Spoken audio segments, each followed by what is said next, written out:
que tenga el corazón hacia Él y que esté dispuesto a entrar en un proceso que Dios quiere llevarnos a nosotros, en un proceso donde van a pasar muchas cosas, donde vamos a cometer errores, donde nos vamos a tropezar y nos vamos a ir de boca, pero Él promete que si tú mantienes tu corazón en el lugar correcto, Él no te va a abandonar, Él va a estar contigo, porque Él conoce nuestra condición. Él se acuerda que tú y yo somos polvo y está dispuesto a bregar con nosotros. Él está dispuesto a bregar con nosotros. De hecho, al final de la obra, hubieron dos escenas que a mí, los 3 días, yo sabía que venía la escena, pero los 3 días, la misma escena, me sacaban las lágrimas. Y yo sabía que 3 veces me pasó. Yo no podía. La primera de esas 2 escenas fue cuando uno de los hijos del rey David, llamado Amnón, viola sexualmente a Tamar, su hermana. Y después que sucede eso, que sale ella sola en ese dolor y en esa angustia, eso me sacaba las lágrimas. Me sacaba las lágrimas porque el que ve el dolor y se queda tranquilo y no responde, no sé qué está pasando. Pero esa me... Entonces, la segunda escena que me sacaba las lágrimas era cuando el rey David muere, no porque se muere el rey David, sino porque Betsabé, a lo último lo hicieron así en esta obra, está ya él muerto y Betsabé está arrodillada así en su lecho y le canta, ¿no? Agradeciéndole por su amor y todo eso, pero después de todo eso encuentra un libro, era como un diario, y pregunta, ¿qué es eso? Entonces no sé si cómo llamarle, la persona que estaba cuidando a David, le dice, oh sí, ese es un diario que él se pasaba escribiendo y él recitaba después de ahí. Entonces Betsabé agarra el libro y abre sus páginas y comienza a leer, y lo que comienza a leer es lo que nosotros conocemos hoy como el libro de los Salmos, de los Salmos. Y no recuerdo cuál era exactamente el Salmo, no sé si es el 103, creo que es el Salmo 103. Y es en ese momento es que como que uno resume toda la obra, uno la resume completita, desde el principio hasta el final. Y uno recorre toda la vida de David y uno hasta cierta manera se identifica un poco, hermano, porque aquí en el barrio mío hay un refrán que dice que el que no tiene dinga tiene mandinga. Aquí, tú sabes, aquí el que no cojea de una, cojea de la otra. ¿Ves? Por eso que nosotros tenemos que tener mucho cuidado con señalar, porque a nosotros nadie nos ha puesto por juez. ¿Ves? Entonces, por eso que nosotros somos un cuerpo y quizá en donde tú eres débil, yo soy fuerte. Pero es posible que donde yo sea débil, tú eres fuerte. Entonces, por eso es que nosotros nos necesitamos los unos a los otros. ¿Ves? Y formamos un cuerpo y vamos hacia adelante.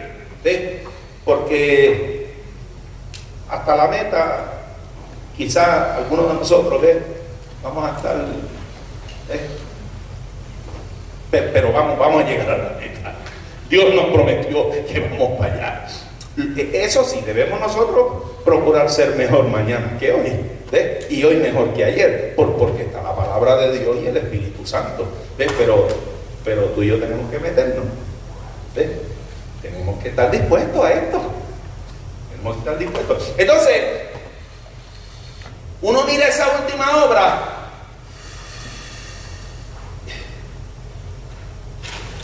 y uno pasa la historia de la vida de David y como que se identifica un poquito y vemos cómo David escribe ese Salmo 103 después de todo, tú sabes. Y la conclusión es que Dios bueno que bueno es Él, que no nos abandona a pesar de nosotros, que no renuncia, ni nos deja, ni se cansa de nosotros, y está una y otra vez ahí con nosotros y no nos deja. Y nosotros corriendo y Él detrás de nosotros. Aleluya. Qué bueno es este Dios que tú y yo le servimos, amado. Qué bueno es Él. Aleluya. Y la obra se llamaba El Rey David. Y esta serie se llama Un Rey en el Crisol. Pero al fin y a la postre, en realidad, esto tiene que ver con Dios, el Dios de David.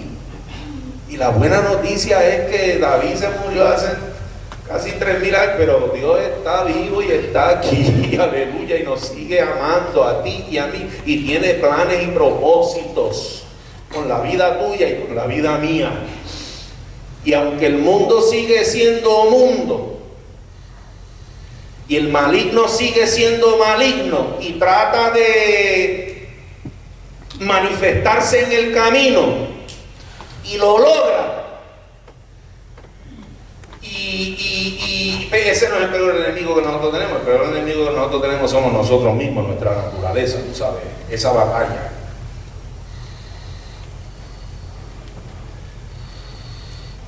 Pero fiel es el que prometió, Él va a cumplir, Él va a terminar la obra. Si tú te mantienes, hermano, si tú mantienes tu corazón donde se supone que esté, Él va a terminar la obra. Él la termina. Ese afán que tenemos, esa ansiedad, producto del mundo, producto de un sistema que está diseñado para jalarnos y para consumirnos.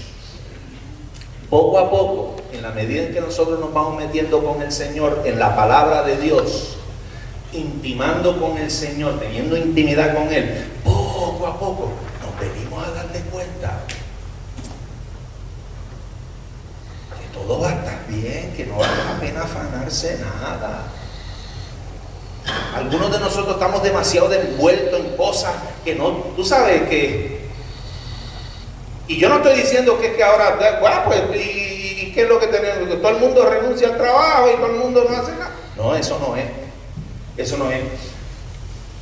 Pero que no permitas que las cosas que son triviales, y todo lo que tiene que ver con este mundo es trivial, no permitas que eso te consuma, ni te quite el sueño, ni te atribule.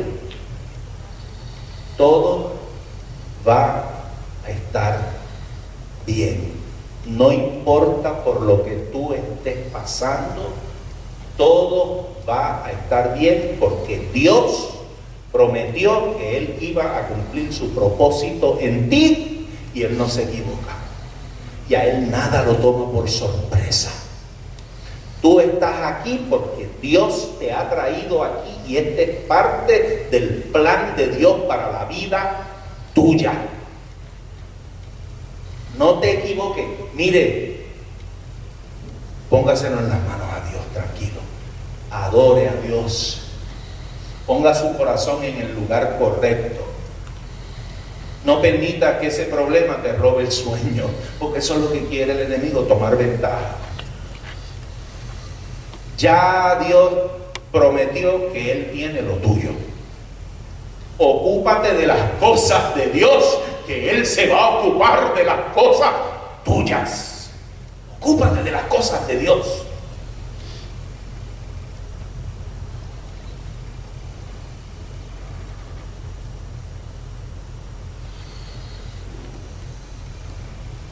Lo hizo con todos los hombres que Él llamó. Y aquí te está llamando y te llamó también. Tú sabes que Dios te está llamando. Tú sabes que Dios te ha llamado a ti. Tú lo sabes. Y tú puedes confiar en Él. Confía en Él. Él no te va a fallar. Y entonces hemos cogido a David como ejemplo. Por agarrar uno, tú sabes. Agarramos a David. Entonces, la primera semana hablamos acerca del crisol de la batalla, porque hay crisoles en el camino. Nosotros tenemos crisoles y son necesarios.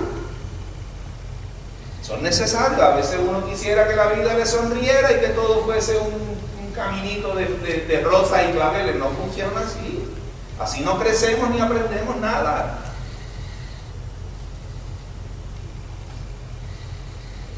La vida es dura y trae consigo muchas cosas, muchos crisoles que nosotros tenemos que pasar por ellos. Pero cuando miramos para atrás, vemos la mano de Dios, cómo Dios va poco a poco llevando a uno, aleluya, llevando a uno donde Él quiere. Porque Dios nos ama, porque Dios es nuestro Padre, aleluya, y tiene un plan para nosotros. Entonces vimos primero el crisol de la batalla. ¿Te recuerdas? Dijimos que es en medio del crisol de la batalla que nosotros aprendemos quién realmente nosotros somos y qué nosotros realmente creemos. Y descubrimos también cuán grande es nuestro Dios. Pero es en el crisol de la batalla. Tú nunca vas a saber lo grande que es Dios en realidad hasta que tú no pases por una situación en donde tú necesites que Él se manifieste. Y esas situaciones son crisoles. Son crisoles.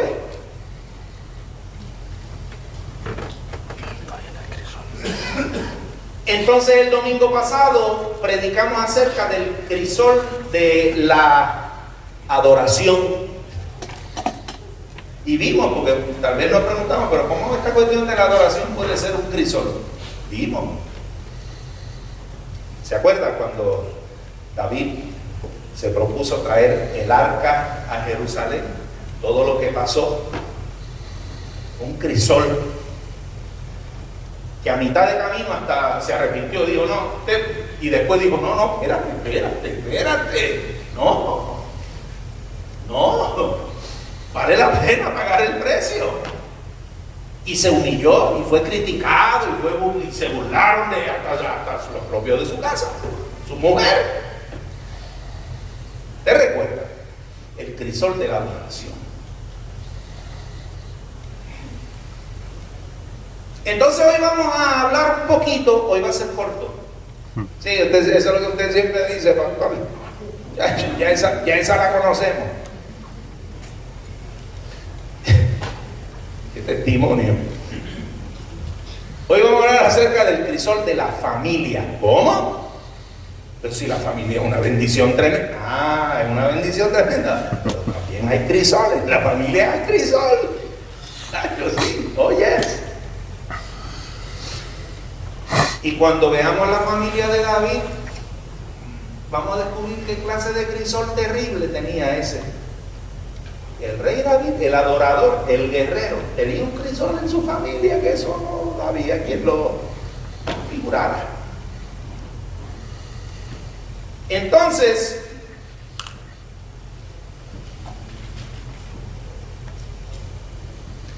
David había tomado una posición tal frente a su familia y a sus hijos que si nosotros nosotros no podemos entender, pero es que vuelvo y te repito, tú eres un buen padre, tuviste un buen padre tremendo, gózate, dale gracias a Dios. Hay quienes no. ¿Tienes tremendo matrimonio? Sólido, chévere. Yo sé que es un sube y baja, ¿sí? Pero no todo el mundo. Tus hijos, ¿cómo te han salido? Gózate con Dios. Bueno, no todo el mundo. Acuérdese lo que le dije, que dicen en el barrio mío, que el que no tiene linga, tiene mandinga. Entonces David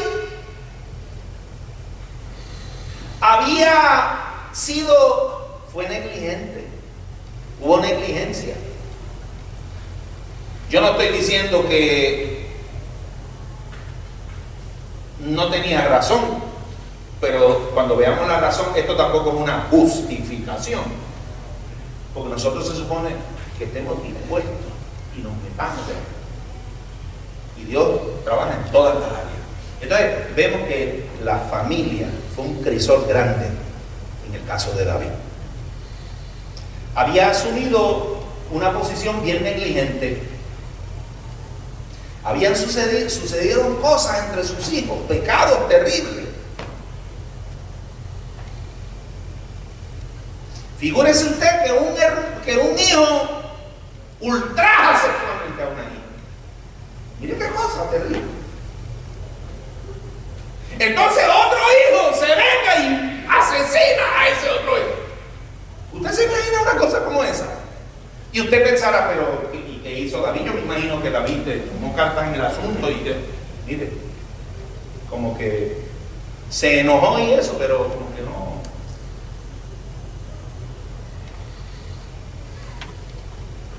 Entonces Absalón, que fue el que mató a Amnón por ultrajar a Tamar,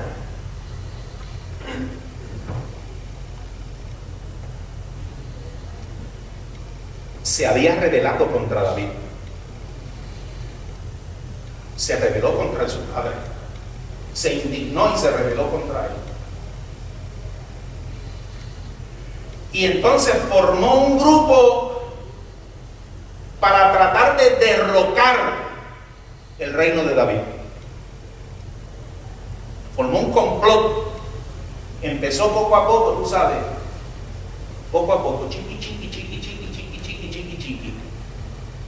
Así pasa a veces en las iglesias también, hay que tener cuidado con los chiquis. Y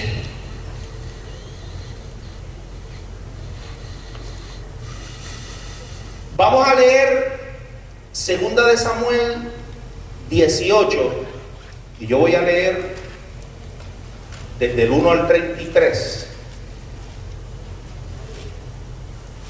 2 de Samuel 18.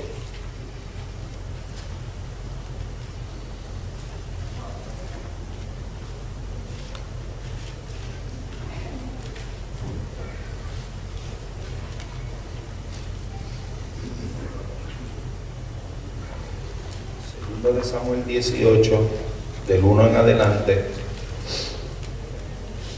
Y entonces aquí vamos a ver qué fue lo que sucedió, en qué paró toda esta cuestión de la rebelión de Absalón contra David y su reino. Acuérdense que Absalón es hijo de David, no estamos hablando de cualquier persona, cualquier hijo de vecino que se levantó contra él. Absalón. Yo leo, usted me sigue, dice así: David pasó revista a la... Bueno, yo estoy leyendo ahora, hoy estoy leyendo de la Reina Valera actualizada. Pasar revista puede ser contar, ¿ok? Hizo como un conteo. David pasó revista a la gente que estaba con él y puso sobre ellos jefes de miles, y jefes de centenas, o sea que los dividió. Puso a unos a cargo de miles y otros a cargo de cientos. Luego David envió a la gente una tercera parte al mando de Joab, otra tercera parte al mando de Abisai, hijo de Sarvia y hermano de Joab, y la otra tercera parte al mando de Itai el Geteo. Luego el rey dijo al pueblo: yo mismo iré también con vosotros. Pero el pueblo le dijo: no, no irás, porque si nosotros tenemos que huir, no harán caso de nosotros. Aunque muera la mitad de nosotros, no nos harán caso. Pero tú vales hoy tanto como 10,000 de nosotros. Ahora pues será mejor que tú nos des ayuda desde la ciudad. Y el rey dijo: haré lo que os bien os parezca. Entonces el rey se quedó de pie junto a la puerta mientras todo el pueblo salía de 100 en 100 y de 1000 en 1000. Y el rey mandó a Joab y a Abisai y a Itai diciendo, acuérdense, el pueblo va ahora a enfrentar ese ejército que levantó Absalón. Y el rey les dice a esos tres: tratad benignamente al joven Absalón por consideración a mí. Y todo el pueblo escuchó cuando el rey dio orden a los jefes acerca de Absalón.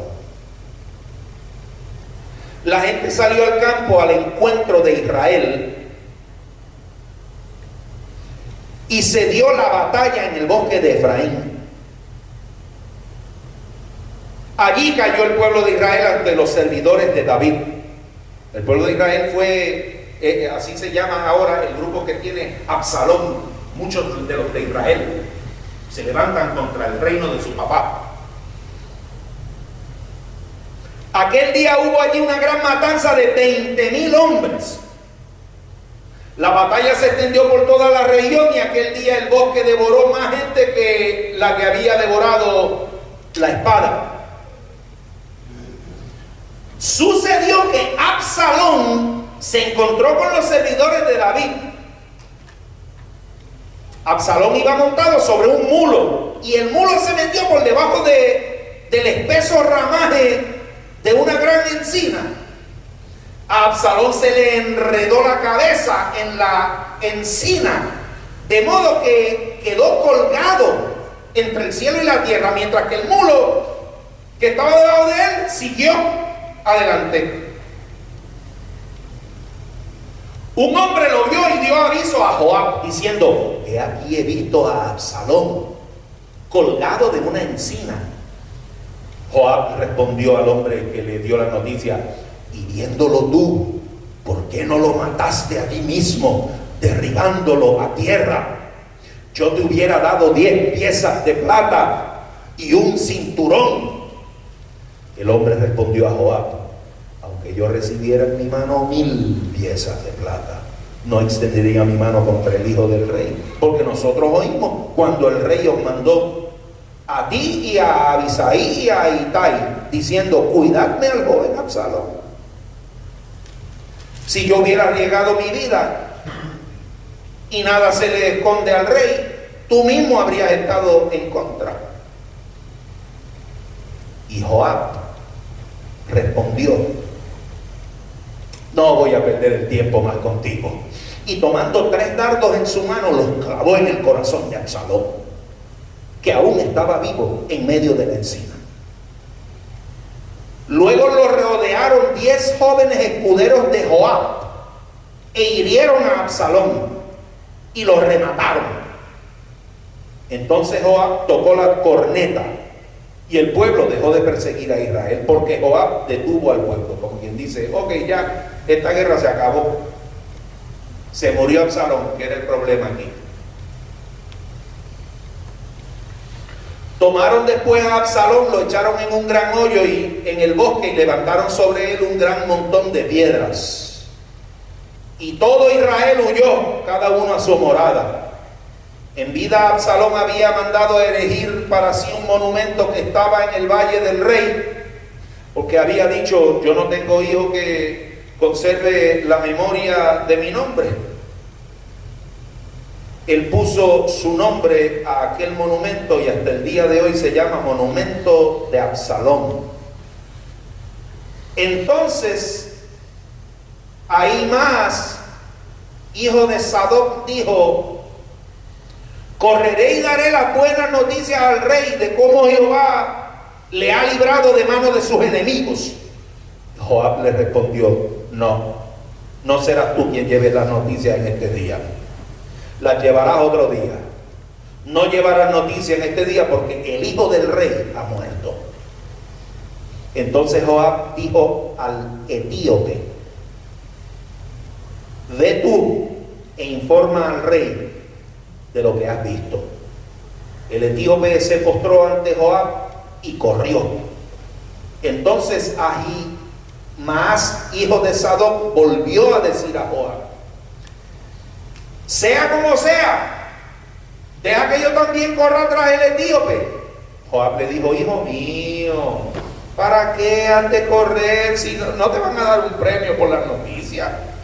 Pero él respondió: sea como sea, correré. Entonces le dijo: corre. Ahimaas corrió por el camino de la llanura y pasó al etíope. David estaba sentado entre las dos puertas y el centinela, el que vela, fue a la azotea de la puerta de la muralla y alzando los ojos miró, y he aquí un hombre que corría solo. El centinela llamó e informó al rey, y el rey dijo: si viene solo, trae buenas noticias. En tanto que él iba acercándose, el centinela vio a otro hombre que corría, y el centinela llamó al portero diciendo: he aquí otro hombre viene corriendo solo. El rey dijo: ese también trae buenas noticias. El centinela volvió a decir: me parece que el corredor del primero es como el correr de Ahimaas, hijo de Sadoc. El rey respondió: ese es un hombre de bien y trae buenas noticias. Ahimaas llamó y dijo al rey: paz. Se postró ante el rey con rostro en tierra y añadió: bendito sea Jehová tu Dios, que ha entregado a los hombres que habían levantado su mano contra mi señor el rey. El rey le preguntó: ¿está bien el joven Absalón? Ahimaas respondió: cuando Joab envió al siervo del rey, a tu siervo, vi un gran alboroto, pero no supe de qué se trataba. El rey dijo: pasa y detente allí.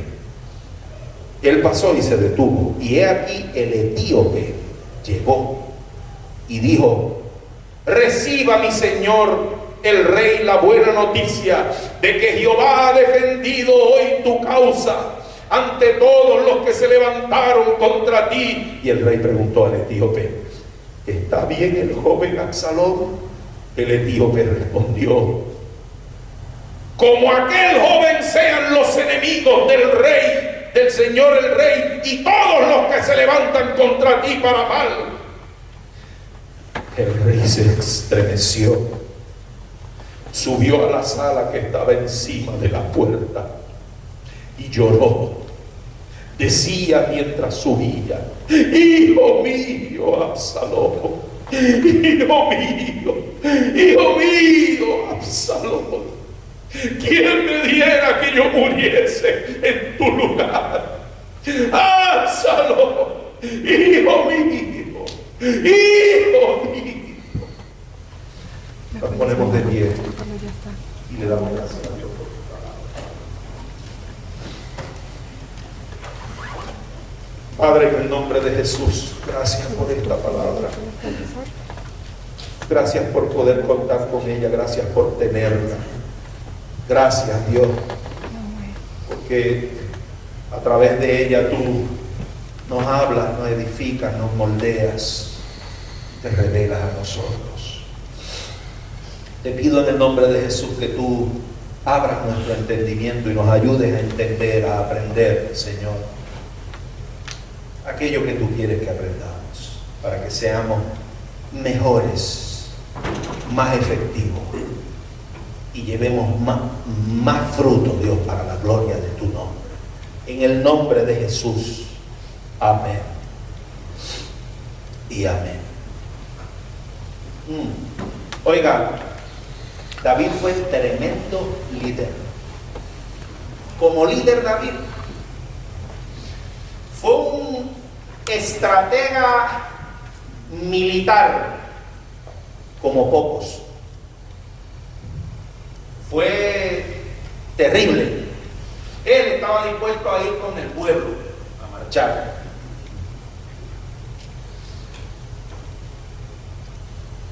Es más, miren, muchas veces eran que Israel salía a la batalla y los enemigos preguntaban: David, ¿viene con él? Con el pueblo. David viene también. Y si decían que sí, decían: no tenemos break, olvídate de eso, vámonos, no tenemos oportunidad. El ungido de Dios iba ahí. En esta oportunidad reconoció el valor de no ponerse en peligro, como le dijo el pueblo.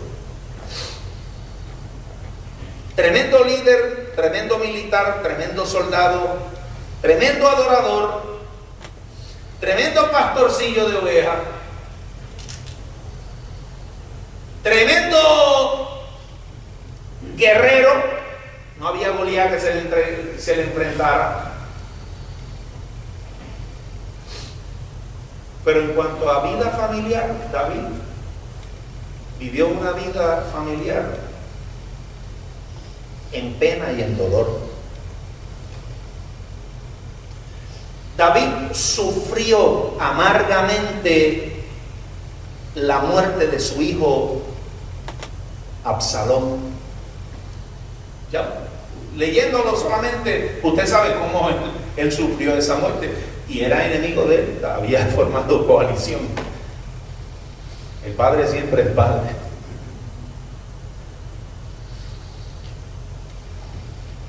Pero tal vez David sufría algo más profundo todavía que eso, que era lo que había causado que todo ese reguero llegase a formarse. Porque la realidad es que la vida familiar de David era un reguero.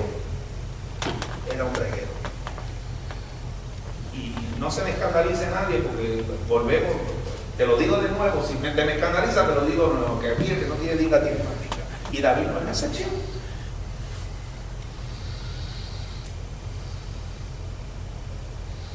Mire, la Biblia revela, yo no estoy diciendo que estas fueron todas, pero la Biblia revela por lo menos 8 mujeres que tuvo David. 8 o 9.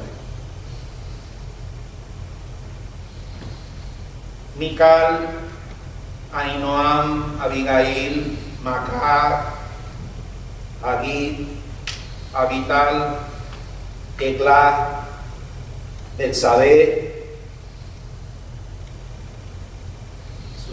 Suena como una vida complicada. La Biblia registra 18 hijos y una hija en la vida de David.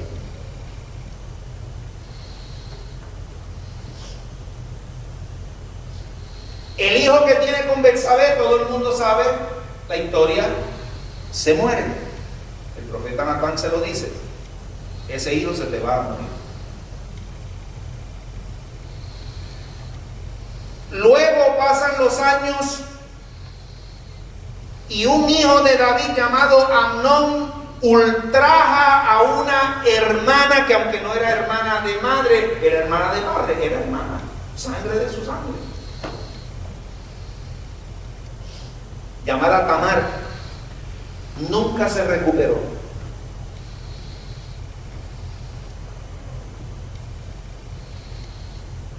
Y David, como padre, falló en lidiar con estos asuntos y estos pecados entre sus hijos. Absalón, que era hermano de padre y madre de Tamar, tomó la venganza en sus manos y mató a Amnón. Y luego levanta un ejército para tratar de derrocar el reino de su papá David. ¿No suena como un reguerito familiar eso? Oh my God. Un gran líder, un pésimo padre. De pronto tenía algunas emociones que lo que hizo con ella fue guardarlas en vez de traerlas a la mesa.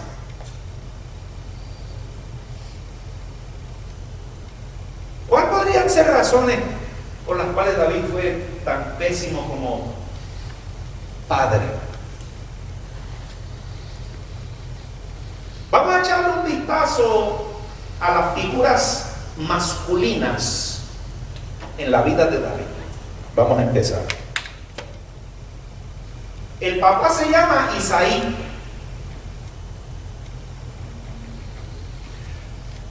David era el menor de 8 hijos de Isaí. 8 hijos, el menor. Dios llama a el profeta Samuel y le dice: vea en casa de Isaí, porque de los hijos de Isaí yo he escogido a uno para que tú lo unjas, y ese va a ser el próximo rey de mi pueblo. Oye esto. Y el profeta Samuel va en casa de Isaí y le dice: búscame a todos tus hijos. E Isaí le buscó a todos los hijos, excepto a David. Davidcito no era ni siquiera candidato de su papá. Mire qué cosa. Esas son las figuras masculinas que él tenía en su vida. Mire cómo lo trató el papá. Esto justifica, ¿no? Esto no es una justificación, que hablando de razones que afectaron, porque nada justifica. Y a la misma vez todo es una cadena que Dios puede romper si nosotros le ponemos el asunto en las manos a Él. Así que Isaí mostró cero confianza en David. Davidcito, ¿estos son todos tus hijos? Sí, estos son todos. No te queda otro. No se te está olvidando quizás debajo de una cama, dentro de un closet, algo, qué sé yo, algo. Piensa, a ver, piensa. Davidcito. Pero Davidcito.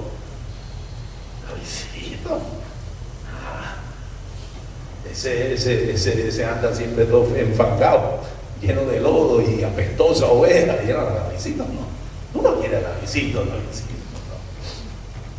Tan pronto mencionó el nombre de Davidcito, Dios le dijo al profeta: ese es. Y el profeta dijo: hasta que ese Davidcito no llegue aquí, nadie se sienta a comer. Mándalo a buscar. Ese fue Isaí, el papá de Davidcito. Entonces, Eliab, el hermano mayor, el segundo hombre en la vida de David. Estoy seguro que él estuvo allí cuando unieron a Davidcito. Tal vez él era el primero que Isaí dijo: aquí está, mi hijo mayor, hombre de guerra, está en la milicia, es uno de los soldados de Saúl. Y estoy seguro que Eliab dijo: aquí me van a unir como para rey. Y ve que no unen ni a él ni a los otros 6, sino que cuando llega Davidcito, el chiquitín apestoso a oveja que estaba por allá, frente a todos los demás hermanos, A ese es a quien unge el profeta Samuel. Así que de seguro nace una raíz de celo, de contienda, y lo vamos a ver más adelante, que había una raíz ahí de...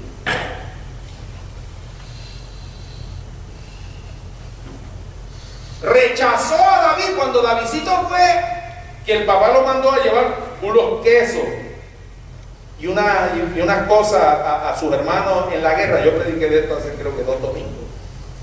¿Usted recuerda cómo Eliab le dice a David cuando llega: ¿qué tú haces aquí? ¿Dónde dejaste la poquita oveja esa que tú tienes?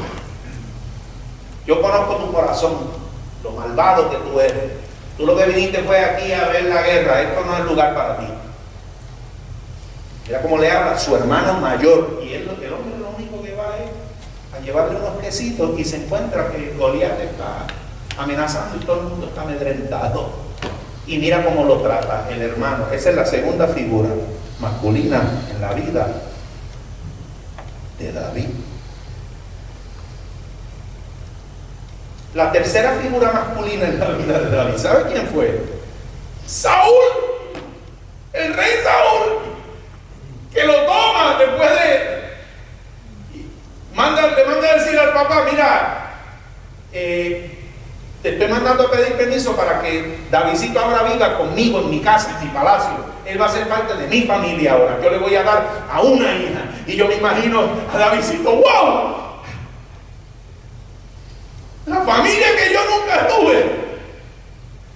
El padre, mi papá, yo no era ni candidato de él, pero Saúl, que es el rey, ahora me lleva para su casa y me da su hija. No le duró mucho. No le duró mucho, porque cuando Davidcito por fin dijo, un papá un hombre, figura paternal, que me reconoce,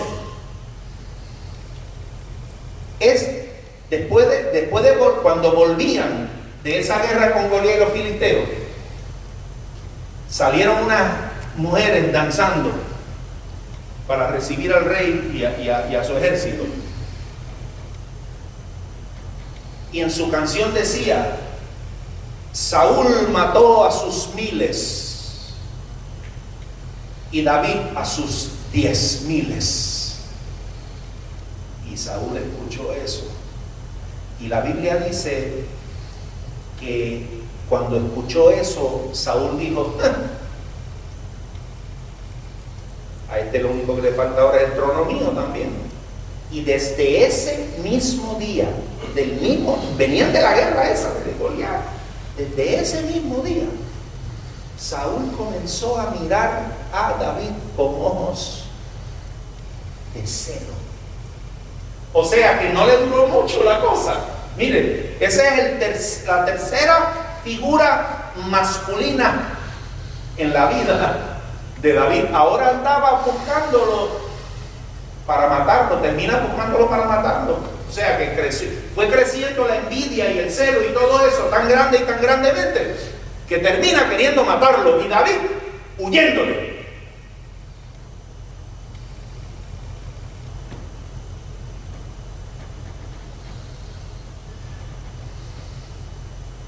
La cuarta figura masculina en la vida de David,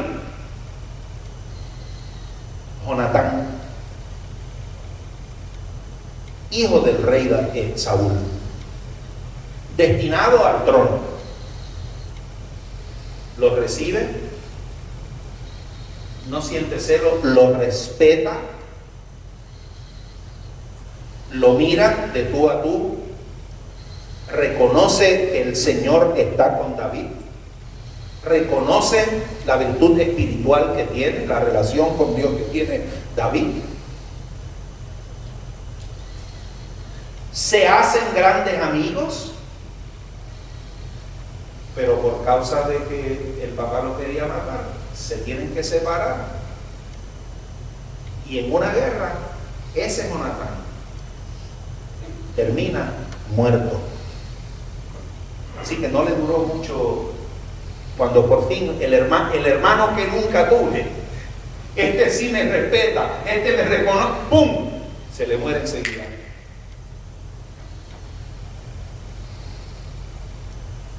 De manera que David lleva un dolor por dentro y hay un vacío en su corazón, le falta algo. Hay un predicador que se llama Jimmy Evans, que dice: hay maneras equivocadas de lidiar con el dolor. Y muchas veces nosotros terminamos lidiando de las formas equivocadas con el dolor. Una de las formas es medicando el dolor, medicándolo. Entonces, miren la medicina que hay para este tipo de dolor. Porque este tipo de dolor que estamos predicando aquí, eso no se va con Tylenol, ni con ibuprofen, ni con eso no, ahí no hay pastilla que llega. Estas son las clases de medicina que muchas veces la gente que llevan ese tipo de dolores utilizan. Alcohol, drogas, sexo, pornografía, juegos de azar y un montón de otras sustancias y cosas que son medicamentos que simple y sencillamente no sirven para curar. Lo que hacen es que te mitigan un poquitito. Mientras tú estás borracho, no piensas en nada. Al otro día, el dolor está ahí. La situación está ahí.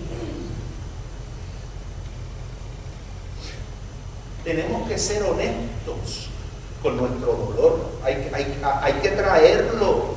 David, aparentemente por muchos años no bregó con ese dolor.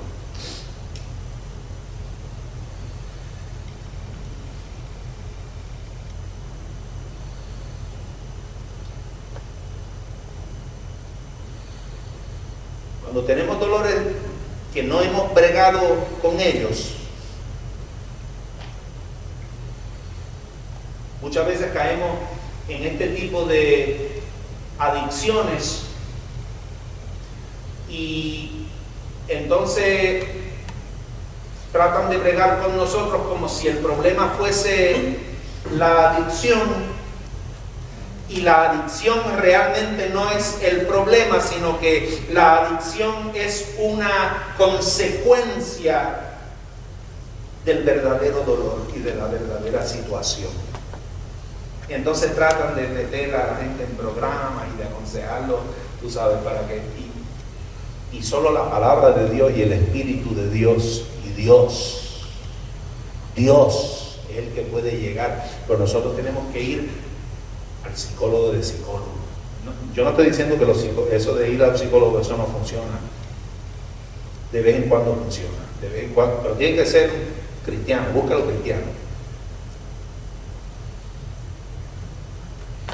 Pero no hay mejor psicólogo que Dios. No hay mejor medicina que su palabra. No hay mejor quirófano que la iglesia, que el reino.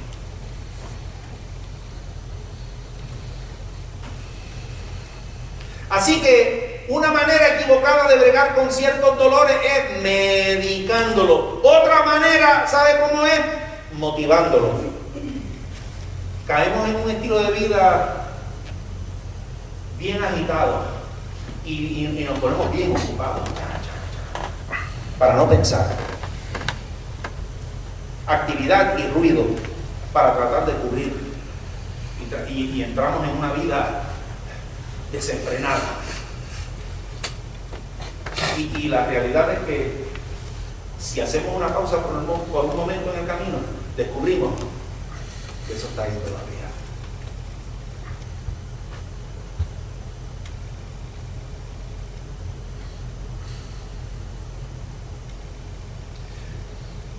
Otra manera es meditar en ella. Medicarla, motivarlo y meditar en eso. A veces nos sentamos y no hacemos otra cosa sino que dándole vueltas al asunto y dándole vueltas al asunto y dándole vueltas al asunto y el asunto creciendo en la mente y creciendo en el corazón y la rabia y el coraje y el odio y eso es lo que quiere el enemigo.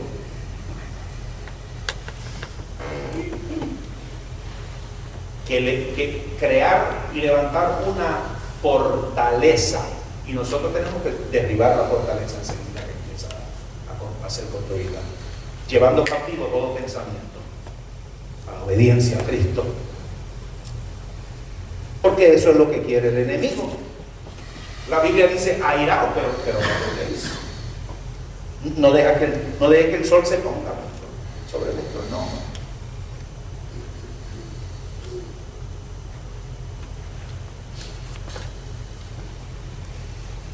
Por varios años Absalón fue a su cama a dormir con coraje hacia Abnón, porque tomó un par de años en vengarse. Y después de esa, fue con coraje con su padre David, porque pasaron un par de años después y también después fue que levantó el ejército para tratar de derrocarlo. Así que, ¿cómo nosotros podemos bregar con ese tipo de dolor?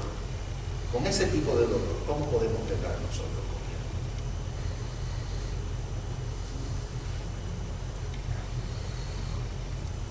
Pues mire, 2 Corintios 1, 3 y 4 dice: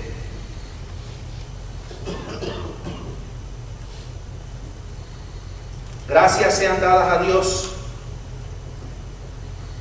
el Padre de nuestro Señor Jesucristo, Padre de compasión y de consuelo, que nos consuela en todos nuestros problemas, que nos consuela en cualquier situación, con consuelo que viene de Dios.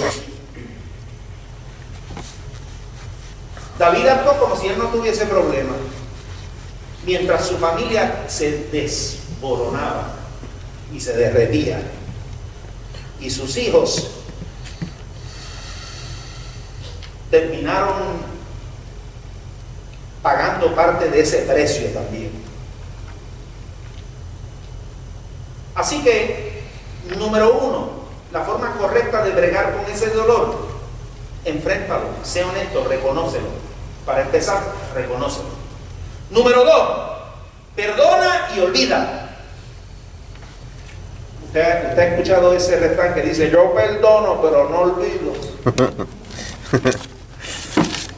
Bueno, mira, si tú no olvidas, en realidad no perdonas. Y olvidar no quiere decir que tú vas a borrar eso de tu mente, pues nosotros no tenemos esa capacidad, eso queda ahí. Más bien se puede utilizar el término ignóralo. Ignóralo. Lo que te hicieron, todo lo que hablaron en contra de ti, cómo te juzgaron, cómo te injuriaron, mira, perdona, ignóralo. Ignora eso.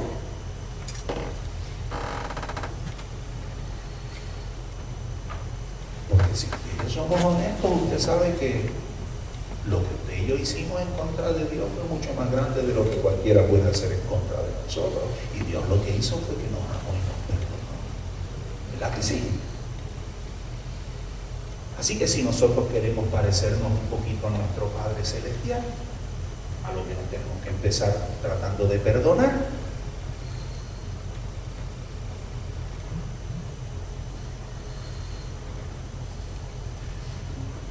Cuando usted perdona, eso no hace que la otra persona esté bien. Eso hace que nosotros seamos libres. Eso es lo que hace. El perdón, el beneficio del perdón no es tanto para quien es perdonado, sino para que el que perdona es el mayor que se beneficia.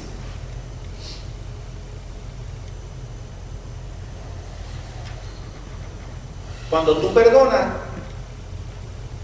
tú como que abres una celda donde tú mismo has estado encerrado. Y a lo mejor aquel que te hizo, el que te estaba allá gozándose y haciendo de la suya todavía. Y uno aquí, no, perdónalo y olvida. Perdona y olvida. Porque lo que aquí se hace, aquí se paga. ¿O tú crees que el Padre tuyo no es justo? ¿O tú piensas que Dios no te va a hacer justicia? Mire, conmigo han barrido el piso más de una vez. Y yo lo que digo es, Señor, juzga tú mi causa. Juzga tú mi causa. Pero tenemos que, figúrese usted, amar a nuestros enemigos. Si usted supiera que mucho de lo que yo soy hoy, yo se lo debo a grandes hombres de Dios que han tenido una influencia tremenda y que han sido mentores espirituales míos, pero a la misma vez también se lo debo a los que se han levantado contra mí, porque Dios ha utilizado todo eso para informarme. Muchachos, hay individuos que me han hecho a mí cosas que yo me imagino que si ellos me ven de frente, dicen, ¡oh! ¿Qué va a pasar aquí? No, yo lo abrazo y lo beso y le digo, gracias por ser instrumento de Dios para bendecir mi vida.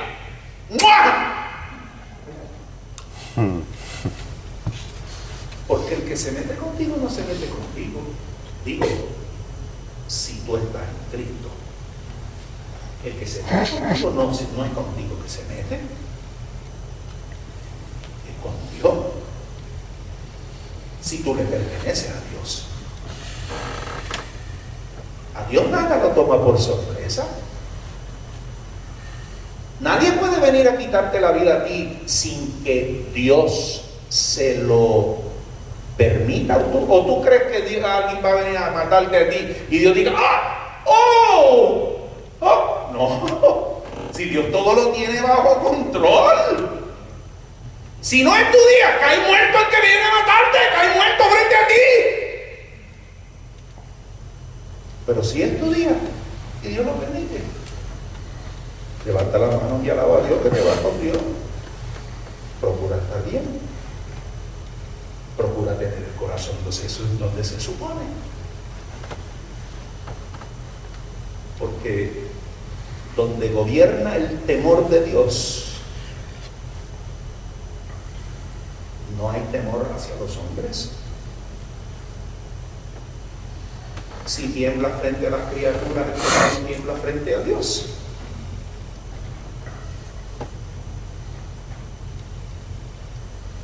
Perdona y olvida.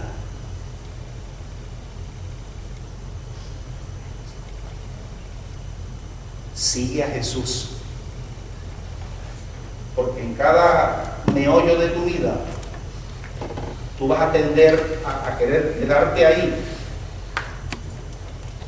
y Jesús va a hacer que tú estés ahí el tiempo que Él determina que es necesario que tú estés ahí, pero en una te va a decir, hey, es tiempo, vamos a seguir. Y entonces nosotros vamos a atender a, no, pero es que tengo que leer algo. No. Sigue a Jesús, síguelo a Él, síguelo. Él es el que te da la verdadera libertad. Él es el que te da la verdadera medicina. Él es el que sabe cómo aplicarla, cuándo aplicarla y cuál dosis es la que necesitamos.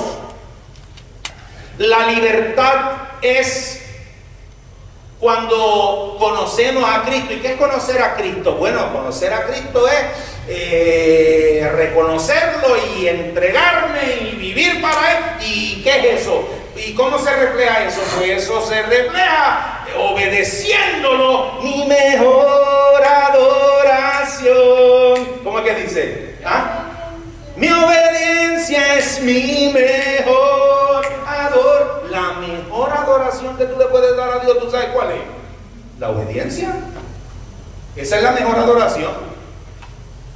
No tienes que matar ningún toro ni 3 vacas. Fíjate de eso. Obedécelo. Haz lo que dice su palabra. Sométete a Él. Síguelo a Él. Deja que Él te guíe. Aleluya. Esa es la verdadera libertad.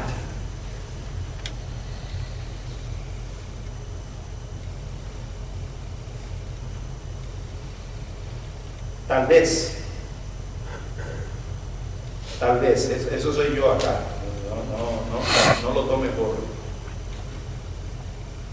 Tal vez si David hubiese bregado con algunas situaciones y algunos dolores,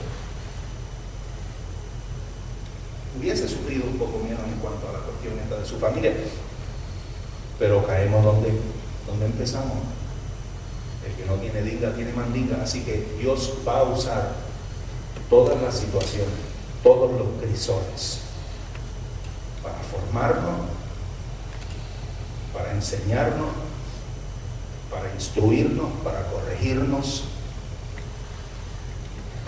para que nosotros aprendamos cosas que es necesario que nosotros aprendamos para servirle a Él como Él demanda y Él quiere que nosotros le sirvamos.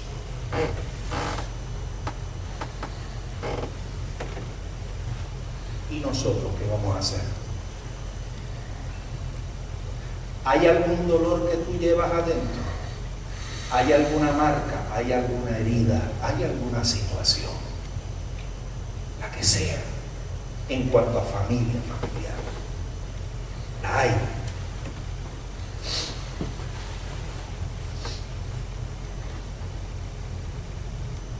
Reconócela y enfréntala. Perdona. Olvida. Porque si no lo hacemos, lo que vamos a empezar a hacer es pasar nuestro dolor a otra generación. Vamos a empezar a pasar nuestro dolor. Y ese dolor trae consecuencias.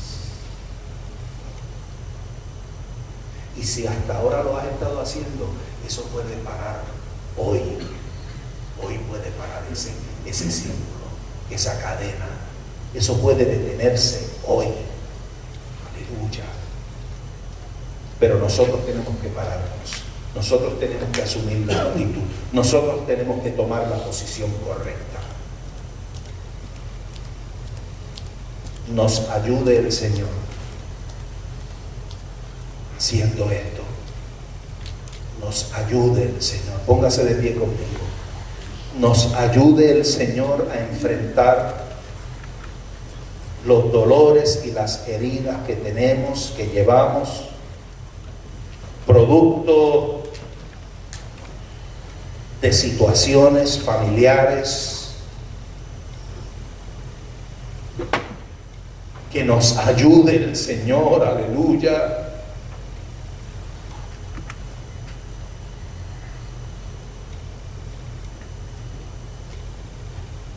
a enfrentarlo, a reconocerlo, a perdonar y a ignorarlo.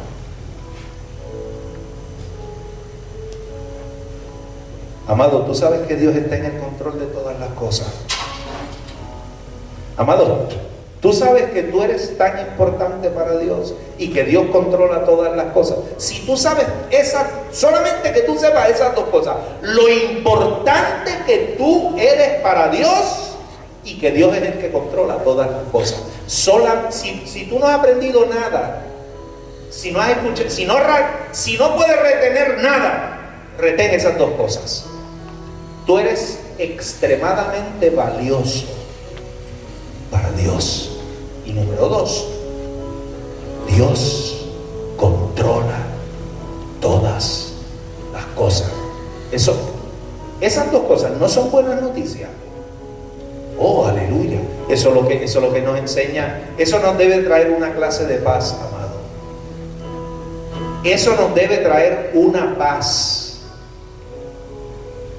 Que no hay enfermedad, que no hay desempleo, que no hay falta de techo, que no hay situación que puede robar esa paz. Porque tú sabes que todos los trisoles que pueden aparecer en el camino no nos van a destruir, sino que Dios los va a usar para formarnos y hacernos más fuertes, y que Dios va a completar la obra que comenzó en nuestra vida. Dios tiene el plan perfecto y maravilloso para tu vida. Solo Él lo conoce. Él te hizo, Él te diseñó, Él te creó y Él escribió. Él tiene el plan. A nosotros busquémoslo. A nosotros sometámonos. A nosotros dejemos que Él nos guíe. A nosotros sirvámosle. A nosotros entreguémonos. Confiemos en Él. Dependamos de Él. Démosle el primer lugar. No negociemos la prioridad. Porque nada vale la pena en esta vida sino tener una relación personal con Dios a través de Jesucristo. Así que en el nombre de Jesús, ese es el mensaje. Yo te doy gracias, Dios, por tu palabra y por la certeza que nos trae, por la convicción que nos trae tu palabra, Dios. Yo te doy gracias, Señor, por la seguridad que podemos sentir de saber que tú eres nuestro Padre, de que tú todo lo puedes, de que no hay imposible, de que nada te toma por sorpresa y de que tú todas las cosas las controlas, de que nada te pasa por desapercibido, nada te sorprende. Tú conoces todo antes de que venga. Y nuestro mañana, ya tú estás allí. Hiciste provisión para nosotros. Ya tú resolviste lo de mañana.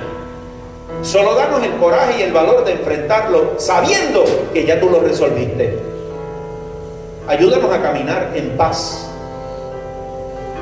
Que no importa cómo se vea el panorama,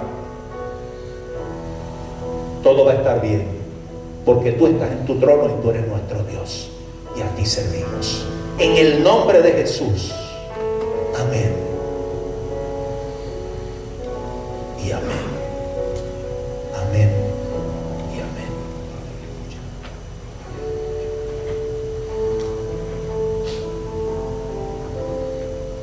Y ahora que Jehová te bendiga y te guarde, que Jehová haga resplandecer su rostro sobre ti y que Jehová ponga en ti su paz, que Jehová te use, te adiestre para la batalla.